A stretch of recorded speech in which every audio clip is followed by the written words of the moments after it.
Welcome. Today we're exploring new criticism and how it applies to Octavia Butler's Human Evolution book.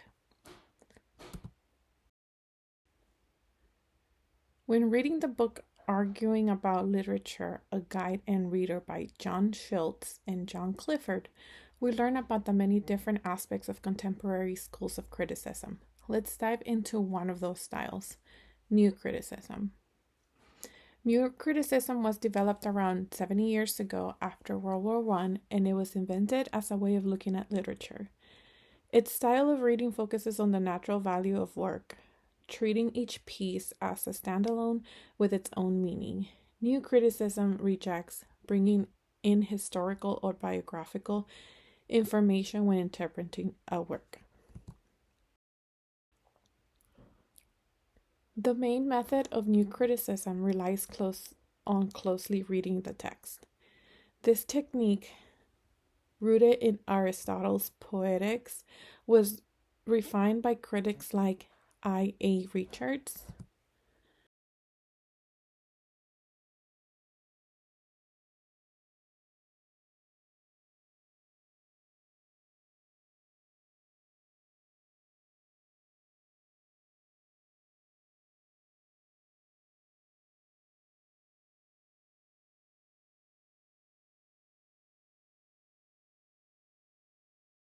associated with this style include Clem Brooks, R.P. Blackmore, Robert Penn Warren, and W.K. Wimsatt Jr.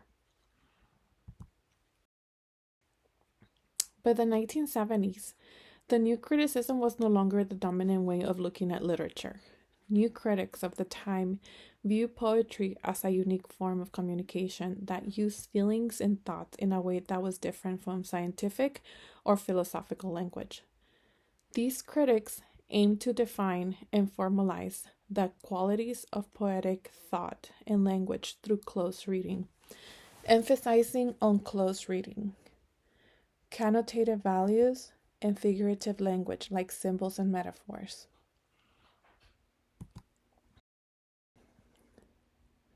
New critics had a unique view that they believed that poetic form and content couldn't be separated.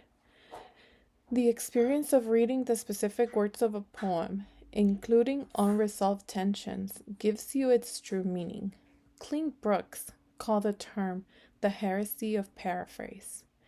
In the book, The Well-Wrought Urn, he believed that any rewording of a poem language alters its content and emphasized the importance of the original language in conveying the intended meaning.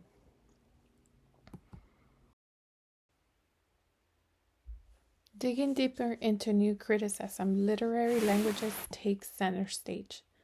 Connotation, ambiguity, irony, and paradox are crucial to its meaning.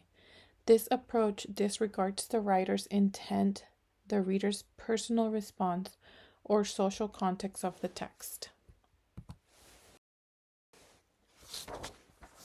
The primary way new critics judge literature is through its organic unity. This means that every element contributes to the text's meaning. Critics argue that their interpretation fits the textual evidence, often pointing out oppositions, tensions, ironies, and paradoxes. Now let's use criticism on Octavia Butler's Human Evolution. We'll look closely at the sensory metamorphosis, familial dynamics, and internal struggles of the protagonist, Jodis. In Human Evolution, Jodis undergoes a profound metamorphosis of sensory exchanges.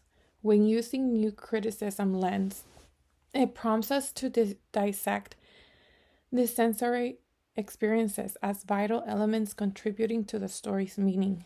For instance, when Jonah describes the unfamiliar sense and taste during the metamorphosis, some of the elements that Jodis describes were his ability to recognize the sense of the makeup of real humans and the difference in the scent the aliens of his world, the Occani, were made of. A second feature Jodas describes is the ability to analyze the taste of strange nutrient-rich substances in the river water that Jodas swam in and drank from. We grasp the importance of the sensory details in the story as it helps in shaping the narrative. The story introduces complex familial dynamics in Jodas' relationships with his humans and Oankali parents, adding layers to the narrative. New Criticism prompts us to explore the intricate weaving of these relationships and their impact on Jodas' evolving identity.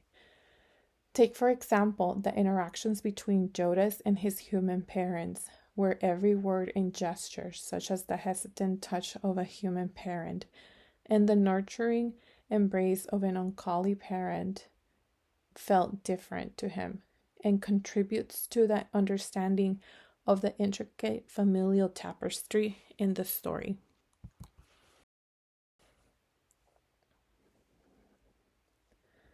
Jodas wrestles with the internal struggles, especially in choosing which parent to confide in during his metamorphosis. New Criticism directs our attention to Jodas' internal conflicts, highlighting the significance that these struggles have in shaping the story's meaning.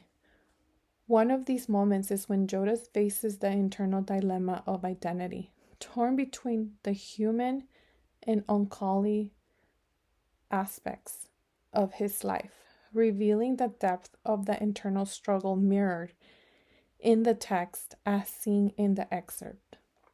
I am as human as I am Oankali. I am as Oankali as I am human. As we wrap up our exploration of New Criticism and its application to human evolution by Octavia Butler, remember the focus on its internal elements, literary language, and the unity of the text. This approach reveals the depth of Octavia Butler's narratives, inviting us to appreciate the intricacies within human evolution.